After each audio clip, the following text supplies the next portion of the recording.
என்னால் ஒரு நிமிஷம் வீடியோலலாம் இந்த கோவிலோட வரலாறு சொல்லவே முடியாதுங்க. ஏன்னா அவ்வளோ ஒரு பிரம்மாண்டமான அற்புதமான புண்ணிய ஸ்தலம் தான் திருவிடைமருதூர்.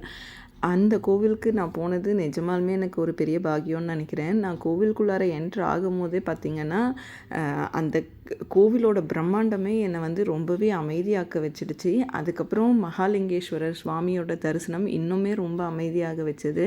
கண்டிப்பாக லைஃப்பில் ஒரு வாட்டியாவது இந்த கோவிலுக்கு போகணும். இந்த கோவிலில் பெரிய விசேஷம் அப்படின்னா பிரம்மஹத்தி தோஷத்துக்கான பரிகார ஸ்தலம். அதுக்கப்புறம் பார்த்திங்கன்னா இருக்க 27 நட்சத்திரத்துக்கும் ஒவ்வொரு சிவலிங்கம் இங்கே தனியாக இருக்குது.